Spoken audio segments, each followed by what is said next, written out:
कक्षा 10 का तीसरा अध्याय। हम पढ़ेंगे धातुओं और अधातुओं के बारे में। धातु क्या होते हैं? धातु वे होते हैं, वे खनिज होते हैं जो सामान्यतः चमकदार, आघातवर्धनीय और सुचालक होते हैं। जैसे चांदी, तांबा, लोहा, सोना, एल्यूमीनियम, जिंक आदि ये सब धातुएं हैं। अब धातु की प्राप्ति कहाँ से होती है? धातुओं की प्राप्ति है वो खनिज, पृथ्वी की भूपृष्ठ में प्राकृतिक रूप से पाए जाने वाले यौगिक खनिज कहलाते हैं। तो खनिजों से ही धातुओं की प्राप्ति होती है। और ऐसे क्या होते हैं? वे खनिज जिनसे धातु निकालना आर्थिक दृष्टि से लाभकारी होता है। ये स्पष्ट ध्यान रखना कि ऐसे वे होते हैं जो आर्थिक दृष्टि से लाभकारी होते हैं, अयस्क कहलाते हैं। जैसे लोहे का अयस्क है, तांबे का अयस्क है, चांदी का अयस्क है, ये सारे अयस्क होते हैं। अब कुछ धातुओं के और शब्द देख लेते हैं। गैंग, ये गैंग क्या है? धातु निष्कर्षण के पश्चात बचे हुए अपशिष्ट को गैंग कहते हैं। अधिकांश धातुएं मिश्र अवस्था में पाई जाती है। इनको अलग निकालने के लिए जो निष्कर्षण करते हैं और बचा हुआ जो अपशिष्ट है वो क्या कहलाएगा? गैंग कहलाएगा। फिर आते हैं भौतिक गुणधर्म। धातुओं के भौतिक गुणधर्म। धातु में भौतिक गुणधर्म कौन कौन से होते हैं और अध्ययन कर लेते हैं। धात्विक चमक। धातुएं, अधिकांश धातुएं कैसी होती है? चमकदार होती है। उनकी सतह को रगड़ा जाता है तो चमकीली होती है, जैसे सोना, चांदी, तांबा, एल्यूमिनियम, जिंक आदि। लेकिन अपवाद स्वरूप आयोडीन अधातु होते हुए भी चमकदार है। ये अपवादों को आप स्टार के रूप में जरूर लिख लेना, क्योंकि ये कई बार आते हैं कि ऐसी अधातु का नाम बताइए जो चमकदार है लेकिन अधातु है।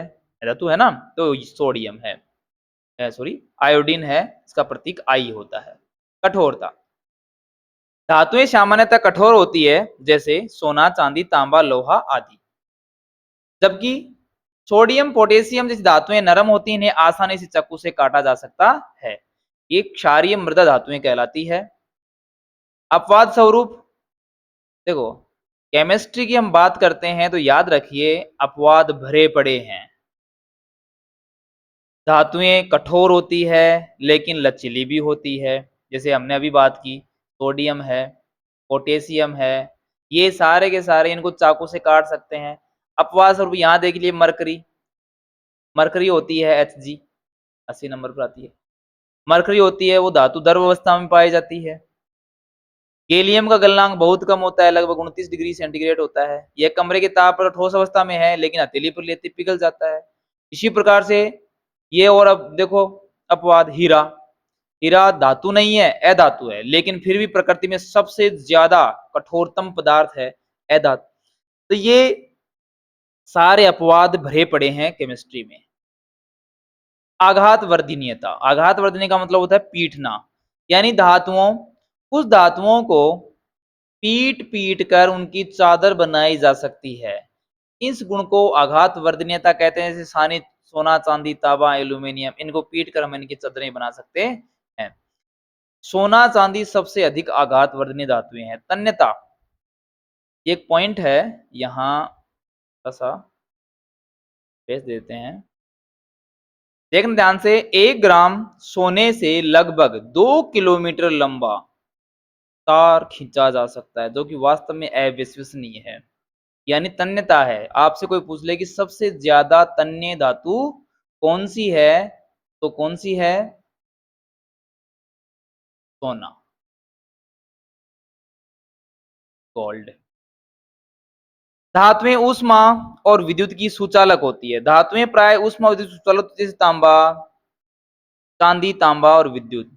अब याद रखने, चांदी सर्वाधिक विद्युत चालक है और तांबा दूसरे नंबर पर आता है। तो चांदी और तांबा दोनों ही विद्युत के अच्छे चालक हैं, सबसे ज्यादा चालक हैं। फिर आती है धातुएं सुचालक होती है, लेकिन अपवाद स्वरूप देखना, अधातुएं भी, ग्रेफाइट यही कार्बन का प्ररूप है, जैसे हीरा है, ग्रेफाइट है, फुलरीन है, यह विद्युत का क्या होता है, ग्रेफाइट सुचालक होता है। ये क्यों सुचालक होता है ग्रेफाइट? इसमें एक मुक्त इलेक्ट्रॉन पाया जाता है, मुक्त इलेक्ट्रॉन के कारण ग्रेफाइट है वो विद्युत का सुचालक है, क्योंकि इसमें मुक्त इलेक्ट्रॉन पाया जाता है। ध्वनिकता, अधिकांश धातुओं को की सतह पर टकराने से आवाज करती है या आवाज आती है, यह गुण ध्वनिकता कहलाता है। अब हम बात करते हैं, हमने धातुओं के रासायनिक गुणधर्म पढ़े, ध्वनिकता, सुचालकता, आघातवर्धनीयता, तन्यता, कठोरता, चमक। अब हम बात करते हैं धातुओं के रासायनिक गुणधर्मों के बाद में चर्चा करते हैं। रासायनिक गुणधर्म, धातुएं होती है वो वायु से या किसी अम्ल से, किसी क्षार से, पानी से अभिक्रियाएं किस प्रकार करती है और क्या बनाती है। तो सबसे पहले आता है धातुएं वायु के साथ, लगभग सभी धातुएं हैं वो ऑक्सीजन से साथ क्रिया करके ऑक्साइड बनाती है। जैसे कॉपर की अभिक्रिया ऑक्सीजन से करवाने पर कॉपर ऑक्साइड बनता है। क्या बनता है? कॉपर। फेरस की अभिक्रिया ऑक्सीजन से करवाने पर ऑक्साइड बनता, फेरस ऑक्साइड बनता है। यानी सभी, एल्यूमिनियम की अभिक्रिया ऑक्सीजन से करवाने पर एल्यूमिनियम ऑक्साइड बनता है। यहाँ आप संयोजकताएं स्वयं पूरी कर लीजिए, क्योंकि आपको संयोजकता वाला चैप्टर है वो पूरा कर दिया गया है।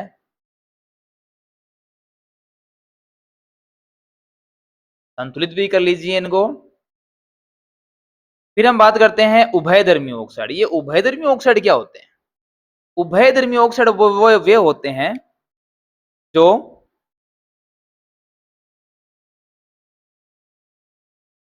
अम्ल और क्षार, उभयधर्मी ऑक्साइड वे होते हैं जो अम्ल और क्षार दोनों से ही क्रिया करके लवण और जल प्रदान करते हैं। जैसे एग्जाम्पल के लिए हम देखते हैं एल्यूमिनियम ऑक्साइड। ये एल्यूमिनियम ऑक्साइड है, उभयधर्मी ऑक्साइड है, इसकी अभिक्रिया हम हाइड्रोक्लोरिक अम्ल से करवाते हैं तो यहां बनेगा एल्यूमिनियम क्लोराइड और प्लस जल का निर्माण, H2O का निर्माण। तो संतुलित, लगातार आपको संतुलित करना बेहद जरूरी है, ये तो आपको करना ही पड़ेगा। इसके अलावा एल्यूमिनियम ऑक्साइड के अलावा और क्या हो सकता है? जिंक ऑक्साइड है, जिंक ऑक्साइड है, ये भी उभयधर्मी ऑक्साइड। तो उभयधर्मी ऑक्साइड कौन से होते हैं? ऐसे धातु ऑक्साइड जो अम्ल और क्षार दोनों से अभिक्रिया करके लवण और जल प्रदान करते हैं, करते हैं। आगे देखते हैं, एक प्रश्न और आता है बीच में, केरोसिन को सॉरी सोडियम को केरोसिन में डुबोकर क्यों रखा जाता है? तो इसका जवाब हो जाएगा क्योंकि सोडियम धातु होती है वो अत्यंत अभिक्रियाशील धातु है, जिसके कारण यह खुले में रखने पर तुरंत आग पकड़ लेती है, अतः इसकी क्रियाशीलता को रोकने के लिए केरोसिन डुबोकर रखा जाता है। देखिए जब भी आपकी जो ये धातु है, सोडियम है, ये यदि तुरंत H2O यानी वातावरण में उपस्थित जल से क्रिया कर लेगी और तुरंत क्या बना देगी? NaOH बनाती है और साथ में हाइड्रोजन गैस रिलीज करती है। यह हाइड्रोजन गैस है वो इतनी तेज गति से निकलती है कि तुरंत क्या लग जाती है? आग लग जाती है। अतः इनको क्या कर सकते हैं अपन? केरोसिन में डुबोकर रख सकते हैं। फिर आता है एनोडीकरण। ये एनोडीकरण क्या है? एल्यूमिनियम पर मोटी ऑक्साइड की परत चढ़ाने की प्रक्रिया,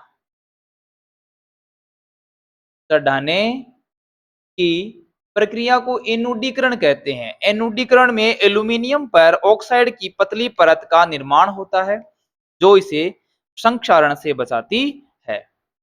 एनोडीकरण के लिए एल्यूमिनियम की साफ धातु को एनोड, याद रखिए यहाँ स्पेशल, एनोडीकरण में साफ धातु एनोड। एनोड क्या होता है? पॉजिटिव। बनाकर तनु सल्फ्यूरिक अम्ल के साथ विद्युत अपघटन करवाया जाता है तो एनोड पर उत्सर्जित गैस ऑक्सीजन एल्यूमिनियम के साथ अभिक्रिया करके ऑक्साइड की मोटी परत का निर्माण करती है। देखो, एनोड और कैथोड दो चीजें होती है। अब ये है क्या एनोड कैथोड? मैं आपको थोड़ा सा बता देता हूँ। किसी भी बैटरी के दो टर्मिनल होते हैं, तो सेल बना लेते हैं छोटा। ये सेल है। इसका जो ये वाला हिस्सा, पीछे वाला हिस्सा जो माइनस का होता है, वो कैथोड होता है, जे नेगेटिव चार्ज बोलते हैं। और ये वाला हिस्सा है पॉजिटिव, ये होता है एनोड। तो ये है एनोड और कैथोड। इस ऑक्साइड की परत को आसानी से विभिन्न रंगों में मिलाकर एल्यूमिनियम की आकर्षक वस्तुएं बनाई जा सकती है, पॉलिश कर दी जाती है, जिससे इसका महत्वपूर्ण उपयोग है एक तो आकर्षक वस्तुएं बनाना और उससे भी ज्यादा है जंग से बचाव। यानी लोहे की वस्तु पर यदि इसका लेप कर दिया जाता है तो वह जंग से बची रहती है। फिर आता है जल के साथ धातुओं की अभिक्रियाएं। जब जल धातु से अभिक्रिया करती है तो धातु ऑक्साइड और हाइड्रोजन गैस का निर्माण करती है। धातु है वो जल से अभिक्रिया धातु ऑक्साइड करे। अब धातु ऑक्साइड जल से अभिक्रिया तो धातु हाइड्रोक्साइड बनाते हैं। इनके भी कुछ समीकरण देख लेते हैं ताकि थोड़ी सी खत्म हो जाए। जैसे आपने पोटेशियम की अभिक्रिया किससे करवा दी? H2O से करवा दी। पोटेशियम की अभिक्रिया H2O से करवाते हैं तो क्या बनेगा? पोटेशियम हाइड्रोक्साइड बनता है और साथ में H2 गैस रिलीज होता है। ये ऊष्मीय अभिक्रिया है, ऊष्मीय निकलती है। ऊष्माक्षेपीय अभिक्रिया हो गई इसका मतलब ये। इसी प्रकार से यदि सोडियम की अभिक्रिया भी पानी से करवाते हैं तो यहाँ सोडियम हाइड्रोक्साइड और H2 गैस रिलीज होती है, यह भी ऊष्मीय ऊर्जा प्रदान करती है। कैल्शियम इसी प्रकार से अभिक्रिया करता है। आपने कैल्शियम की अभिक्रिया जरूर देखी है जल के साथ। तो क्या बनेगा? कैल्शियम हाइड्रोक्साइड बनता है। यह अभिक्रिया थोड़ी तीव्र, ये दोनों ही अभिक्रिया कैसी है? अत्यंत अत्यंत तीव्र, अत्यंत तीव्र गति से ये अभिक्रियाएं होती है। याद रखिए, बहुत तेज, बहुत तेज अभिक्रियाएं चलती है जिसके कारण से तुरंत क्या होती है? आग लग जाती है। ये अभिक्रियाएं आपने देखी है जब आप बाजार से चूना लाते हो, चूना पत्थर लाते हो और वो सीधा ही पानी में डाल देते हो तो वो बुदबुदाहट के साथ आपको हाइड्रोजन गैस देगा। गर्म जरूर हो जाता है, इसमें भी ऊष्मा बनती है लेकिन इतनी उस मात्रा में नहीं बनती है। इसी प्रकार से जो कम अभिक्रियाशील है उनका भी देख लो आप। जैसे आपने एल्यूमिनियम की अभिक्रिया करवाई, किसके साथ करवाते हैं एल्यूमिनियम की अभिक्रिया? पानी से करवाते हैं।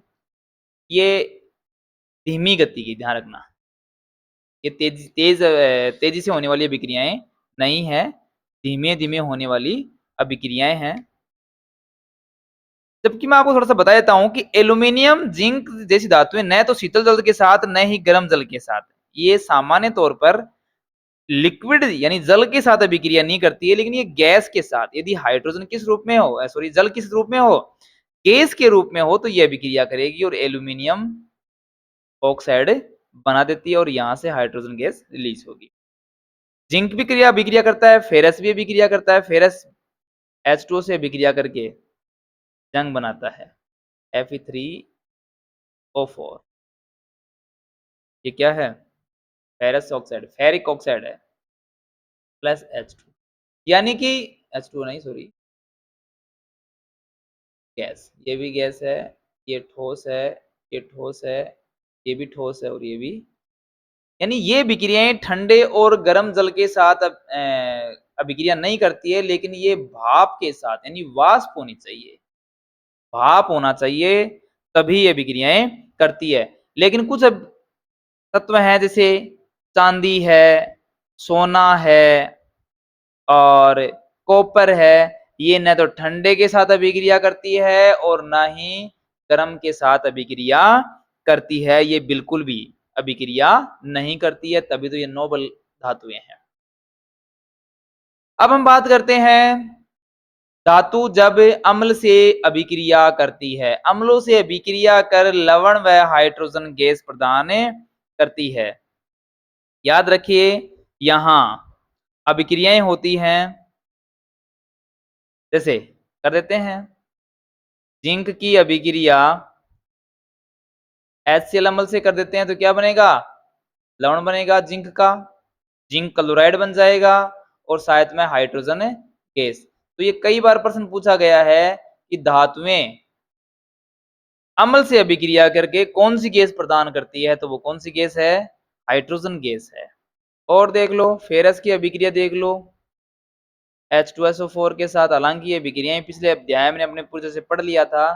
तो फेरस सल्फेट और प्लस हाइड्रोजन गैस,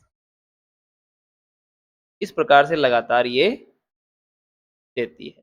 एक और प्रश्न यहां बनता है और वो प्रश्न है ये एक्वारेजिया क्या है? एक्वारेजिया क्या है? रोयल जल जिसे बोलते हैं, बहुत इंपॉर्टेंट प्रश्न है। 3:1, यदि 3:1 में सांद्र हाइड्रोक्लोरिक अम्ल, कौन सा? सांद्र हाइड्रोक्लोरिक अम्ल और सांद्र ही नाइट्रिक अम्ल, नाइट्रिक अम्ल का ताजा मिश्रण होता है, यह सोने को गला सकता है, यानी प्रबल संक्षारक इसका मतलब। जबकि अगले किसी अम्ल में यह क्षमता नहीं होती है। यह एक प्रबल संक्षारक है। टेक्स्ट मिस्टेक है, संक्षारक होता है जो गोल्ड और प्लेटिनम जैसी धातुओं को गलाने में सक्षम है।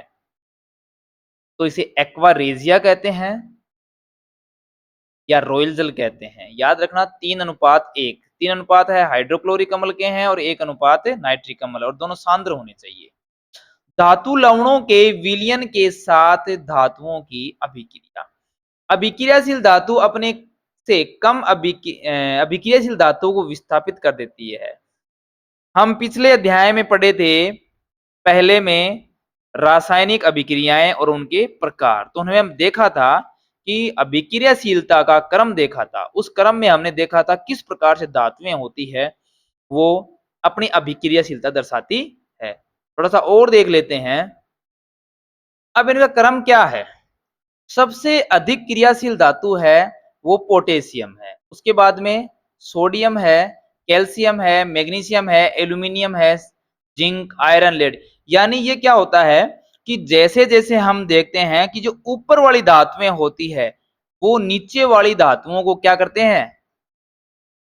विस्थापित कर सकते हैं। यह विस्थापन अभिक्रिया हमने पढ़ा था, थोड़ा देख लेता हूं मैं एक बार।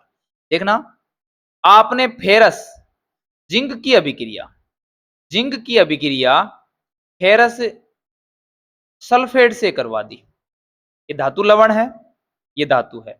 अब यहां देखिए जिंक ऊपर है और फेरस नीचे है, क्या सही बात है? ये देखो जिंक ऊपर और फेरस नीचे है, तो ये जो फेरस है उसको जिंक को विस्थापित नहीं कर सकता, लेकिन जिंक फेरस को विस्थापित कर सकता। तो जिंक क्या करेगा? जिंक इसको विस्थापित कर देगा और बना लेगा जिंक सल्फेट और फेरस। ये लो फेरस को निकाल दिया, चल भाई तू। इसी प्रकार से और देख लेते हैं अपन, और देख लेते हैं। जैसे आपने कहा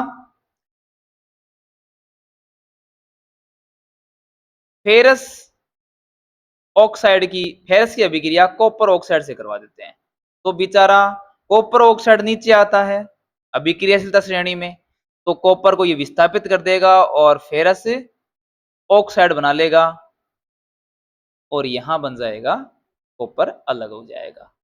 इस प्रकार से हम देखते हैं कि धातुएं होती है वो अपने से कम अभिक्रियाशील धातुओं को विस्थापित कर देती है। इस अभिक्रिया को हमने विस्थापन अभिक्रिया नाम दिया था। आगे देख लेते हैं। अब धातुओं के रासायनिक गुणधर्म वो जा चुके हैं, थोड़े से हम इनके आयनिक यौगिकों के गुणधर्म बात कर लेते हैं। देखिए आयनिक यौगिक उनकी चर्चा कर लेते हैं। देखो आयनिक यौगिकों के गुणधर्म के बारे में चर्चा करने से पहले आयनिक यौगिक होते कौन से हैं? तो हम कहेंगे कि एक धनायन और एक ऋणायन यानी धनायन और ऋणायन से बना यौगिक होता है। किससे होता है? धनायन एक धनायन और एक ऋणायन से बना यौगिक यौगिक होता है जो स्थिर विद्युत आकर्षण बलों द्वारा एक साथ बंधे होते हैं। कौन से बलों द्वारा? स्थिर विद्युत बंधे होते हैं। एक धनायन और एक ऋणायन से बना यौगिक होता है जो स्थिर विद्युत आकर्षण बल द्वारा बंधे होते हैं। तो आपको डायरेक्ट ये बोलना है कि ऐसे यौगिक जो स्थिर विद्युत आकर्षण बल के द्वारा बंधे होते हैं। तो अब इनकी भौतिक प्रकृति के बारे में अपन जानकारी ले लेते हैं कि ये भौतिक प्रकृति किस प्रकार से होती है। ऋण धन और ऋण आयनों के बीच मजबूत आकर्षण बल के कारण आयनिक यौगिक ठोस और कठोर होते हैं लेकिन भंगुर प्रकृति के होते हैं। जैसे हमने पहले भी बात की थी, जैसे ये भंगुर प्रकृति क्या होती है? थोड़ा शब्दों का मेल होता है, वो भी ध्यान रखते हो। कठोर तो होता है लेकिन उसको दबाने पर या चोट मारने पर क्या होता है? टूट जाता है, जल्दी से टूट जाता है। जैसे पत्थर को आपने मारा है तो वो मिस्त्री को भी फोड़ा होगा आपने, तो वो तुरंत टूट जाती है, तो ये भंगुर प्रकृति है। गलनांक और क्वथनांक आयनिक यौगिकों के गलनांक और क्वथनांक उच्च होते हैं क्योंकि मजबूत अंतर आयनिक आकर्षण बल तोड़ने के लिए पर्याप्त ऊर्जा की आवश्यकता होती है।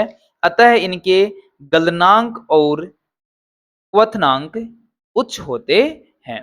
फिर आती है इनकी घुलनशील विद्युत चालकता। ठोस अवस्था में विद्युत का चालन नहीं करते हैं लेकिन यदि इनकी जलीय विलयन हो तो विद्युत के सुचालक होते हैं क्योंकि जलीय विलयन में आयन मुक्त हो जाते हैं। फिर आती घुलनशीलता। घुलनशीलता विद्युत संयोजक यौगिक सामान्यतः हम देखेंगे कि घुलनशील होते हैं, जल में घुलनशील घुलनशील होते हैं। जबकि यदि हम केरोसिन या पेट्रोल की बात करें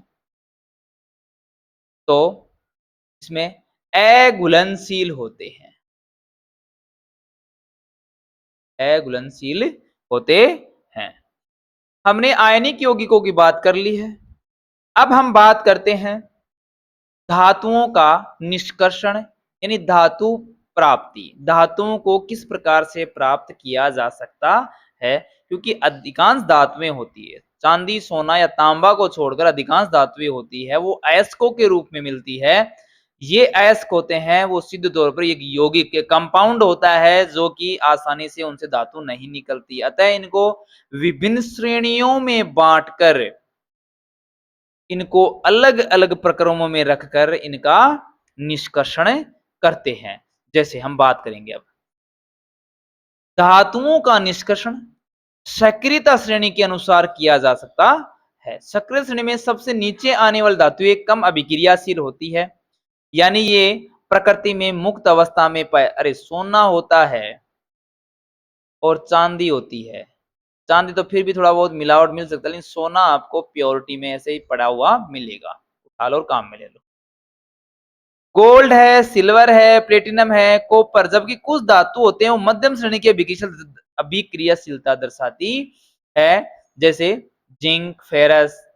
यह धातु ऑक्साइड, सल्फाइड या कार्बोनेट के रूप में पाई जाती है। जबकि सक्रियता श्रेणी में सबसे ऊपर आने वाली धातुएं होती है वो जैसे sodium, potassium, calcium, magnesium, aluminium इतनी अधिक अभिक्रियाशील होती है कि यह स्वतंत्र अवस्था में कभी नहीं पाई जाती।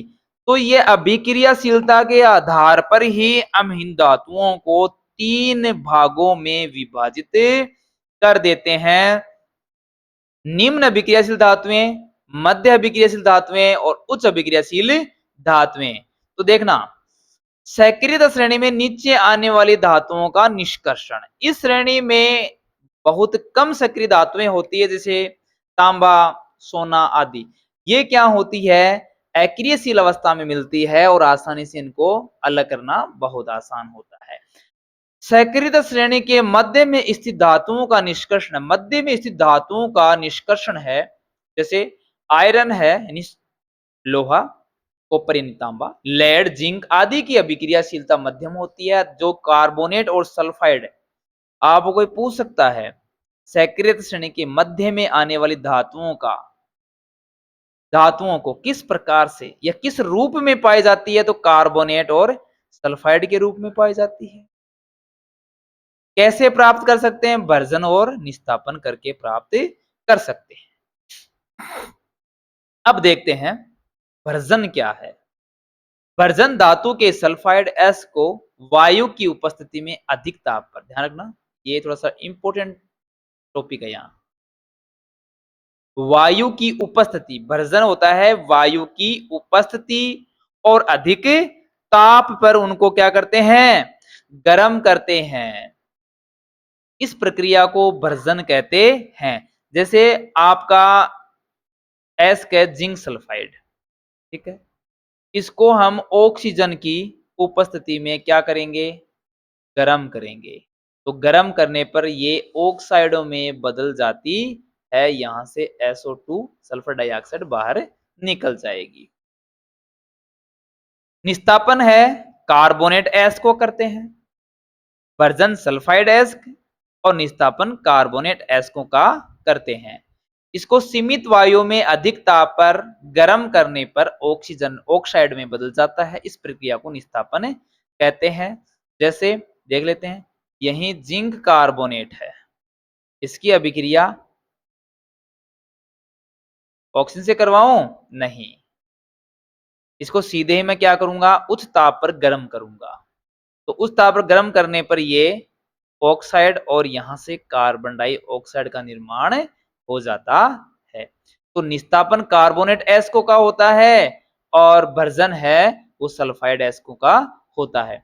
निस्तापन और भर्जन के पश्चात कार्बन जैसे अपसाई का उपयोग करके धातु ऑक्साइड से धातु प्राप्त कर ली जाती है। अब इनमें एक पॉइंट आता है, महत्वपूर्ण पॉइंट है, थर्मिट अभिक्रिया क्या है। आयरन ऑक्साइड के साथ एल्यूमीनियम की अभिक्रिया का उपयोग कर रेल की पटरी व मशीनरी पुर्जों को की दरारों को जोड़ने के लिए इस प्रक्रिया का या इस अभिक्रिया का उपयोग किया जाता है। इसे थर्मिट अभिक्रिया कहते हैं। होता क्या है थर्मिट अभिक्रिया में, कोई मुझे बता सकता है? मैं बताता हूं आपको। फेरस ऑक्साइड, फेरस ऑक्साइड की अभिक्रिया एल्यूमिनियम के साथ करवाते हैं। ये भी एक विस्थापन है, ध्यान से देखना एक बार, ये एल्यूमिनियम इसकी जगह आ जाएगा, तो यहाँ फेरस है वो निकल जाएगा, रेल की पटरियों में या दरारों में पहुंच जाएगा, और एल्यूमिनियम का जो ऑक्साइड है वो बाहर निकल जाएगा। इस प्रक्रिया में ऊष्मा भी उत्पन्न होती है। इसका मतलब यहाँ दो प्रकार की अभिक्रियाएं सामने निकल रही है। एक तो विस्थापन अभिक्रिया हो गई, कौन सी हो गई, विस्थापन।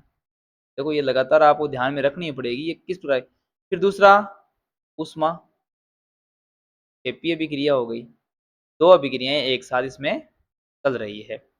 यहाँ फेरस है वो एल्यूमिनियम है वो फेरस को प्रतिस्थापित कर देगा, हटा देगा और स्वयं की जगह आ जाएगा, जिसके कारण से यहाँ लोहा उन दरारों में पहुंच जाता है और पहुंचने के कारण वहां क्या बन जाएगी, वो दरार भर जाती है। इसी प्रकार से हम देखते हैं कि सक्रियता श्रेणी में सबसे ऊपर आने वाली धातुओं का निष्कर्षण किस प्रकार से करते। ये सबसे अधिक सक्रिय धातुएं हैं जिनका निरीक्षण गर्म करके या अपचयन द्वारा नहीं किया जा सकता, अतः इनको विद्युत अपघटनीय परिष्करण, याद रखना कौन सा, विद्युत अपघटनीय परिष्करण के द्वारा प्राप्त कर सकते हैं। विद्युत अपघटनीय अपचायक द्वारा सोडियम, मैग्नीशियम, कैल्शियम आदि धातुओं के कैथोड पर प्राप्त कर लेते हैं और धातु निर्माण हो जाता है। अब ये विद्युत अपघटनीय परिष्करण क्या है, ये कैसे कार्य करता है, ये भी बहुत इंपॉर्टेंट है। विद्युत अपघटनीय परिष्करण है वो कॉपर, जिंक, टिन, निकल, सिल्वर, गोल्ड जैसी अनेक धातुओं का भी किया जाता है। इन धातुओं का निष्कर्षण विद्युत अपघटन के द्वारा किया जाता है। इस प्रक्रम में अशुद्ध धातु का एनोड और शुद्ध धातु की पतली, देखना शुद्ध धातु, याद रखना इस बात को, एनोड तो होगी वो अशुद्ध धातु होगी और कैथोड होगी वो शुद्ध धातु बनाया जाता है। धातु के लवण विलयन का उपयोग विद्युत अपघट्य के रूप में किया जा सकता है। जब विद्युत अपघट्य में विद्युत धारा प्रवाहित की जाती है तब एनोड पर स्थित अशुद्ध धातु विद्युत अपघट्य में घुल जाती है और इतनी मात्रा में शुद्ध धातु है वो कैथोड पर निक्षेपित हो जाती है। विलय अशुद्धियां विलयन में चली जाती है और अविलय अशुद्धियां टैंक की तली में एनोड पंख के रूप में जमा हो जाती है। थोड़ा सा चित्र के द्वारा और समझते हैं इसको। ये आपने कोई टैंक लिया, थोड़ा सा बड़ा ही ले लेते हैं, यहां दो धातुओं की रोड लगाते हैं, दो धातुओं की रोड लगाते हैं, ठीक है। एक को हम एनोड बना देते हैं और एक को हम कैथोड बना देते हैं। पता है कौन सा प्लस है और कौन सा माइनस है, ये माइनस है और ये प्लस है, ध्यान रखने योग्य बात है ये भी।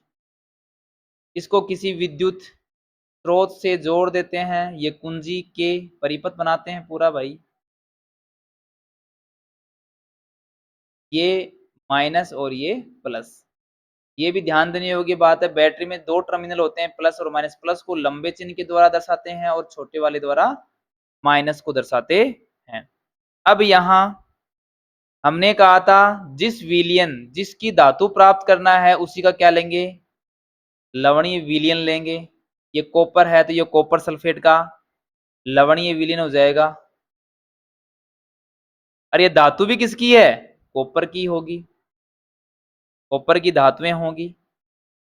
अब जैसे विद्युत अपघटन करवाया जाता है तो ये धातु, ये जो एनोड पर स्थित मोटी परत है ये घुल जाती है कहाँ, इसमें धातु के आयन आ जाते और ये धातु के आयन घूमते घूमते कहाँ पहुंच जाएंगे,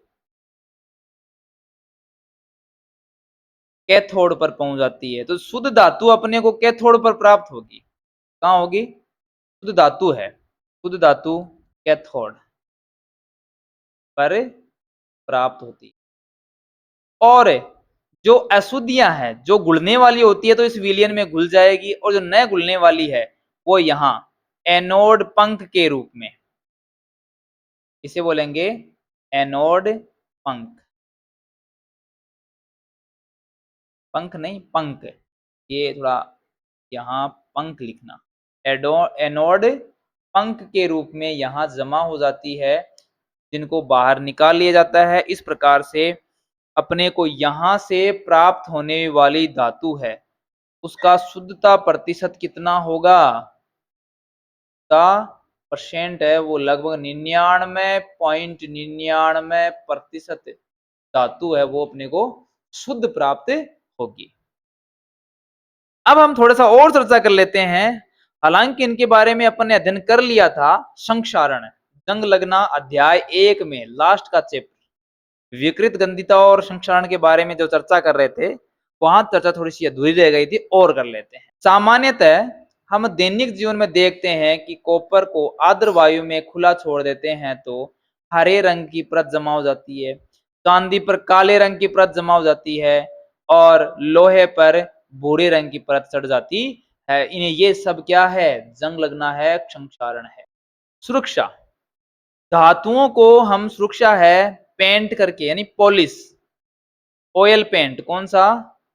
ऑयल पेंट करके हम धातुओं को क्षंक्षारण से बचा सकते हैं। तेल लगाकर बचा सकते हैं, ग्रीस लगाकर, यसद लेपन है, क्रोमियम लेपन है आदि।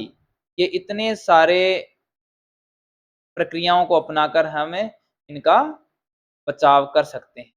एनोडीकरण या मिश्र धातु बनाकर भी जंग से बचा सकते हैं।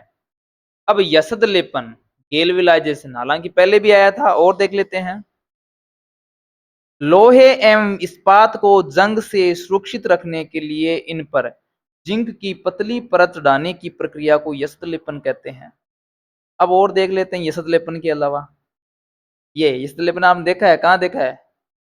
ये आपके पानी वाले जो पाइप आते हैं, जिसे आप क्या बोलते हो? जीआई पाइप बोलते हो। ये जीआई पाइप यही है, गैल्वेनाइजेशन वाले पाइप, जिन पर जल्दी से जंग नहीं लगती। मिश्र धातु, दो या दो से अधिक धातुओं के सैमांगी मिश्रण को मिश्र धातु कहते हैं। जैसे स्टील लेस स्टील, पित्तल, स्टील, लोहा, क्रोमियम, कार्बन, इन सब को हमें आदि धातुओं हैं को के सैमांगी मिश्रण को यानी दो या दो से अधिक धातुओं के सैमांगी मिश्रण को मिश्र धातु कहते हैं। जैसे स्टील है, पीतल है, तांबा, कांसा, नाम सुना होगा, कांसा है। इसके अलावा सोल्डर तार से मिस्त्री सोल्डरिंग करता है। ये सब मिश्र धातु के बने हुए हैं। अब ये थोड़ा सा पॉइंट है, यहाँ स्टार डाल के हम लिख लेंगे। ये क्या है? शुद्ध सोना 24 कैरेट का होता है, जबकि यह नरम होने के कारण आभूषण बनाने के काम में नहीं आ सकता। अतः सोने में तांबा मिलाकर या चांदी मिलाकर आभूषण बनाए जाते हैं, जो कि 22 कैरेट के होते हैं। और कैरेट सोने की शुद्धता को दर्शाता है, यानी कि एक तरह से मात्रक है इसका। सोने की शुद्धता का मात्रक है वो क्या है? कैरेट है। कैरेट है यानी करेक्टर है, ये कैरेट क्या है? तो शुद्ध सोना 24 कैरेट और उसमें मिलावट कर ली जाती है तो धीरे धीरे मजबूत बन जाता है। ये अमलगम क्या है? यदि ऐसी मिश्र धातु जिसमें एक धातु क्या है? पारद है। अगर पारा एक धातु है किसी भी मिश्र धातु में तो उसको अमलगम कहते हैं। तो ये अपना यहाँ से चैप्टर पूरा होता है। तब तक के लिए धन्यवाद। हम अगला अध्याय स्टार्ट करेंगे और साथ में इनके प्रश्न भी आप बनाते रहना। मैं भी आपको अलग से वीडियोस बना के इनमें प्रश्न बना दूंगा, ताकि आपको किसी प्रकार की समस्या नहीं हो। और अंतिम रूप से हम लगातार टेस्ट भी लेते रहेंगे, ताकि टेस्ट क्वेश्चन भी देंगे, ताकि बढ़िया से बढ़िया आपके मार्क्स आ सके। इन नोट्स को लगातार आप बनाते रहना, अपनी टेक्स्ट बुक में लिखते रहना। तब तक के लिए धन्यवाद। और चैनल को बस ये सब जरूर करना ताकि मजा आ जाए। तब तक के लिए राम राम, धन्यवाद।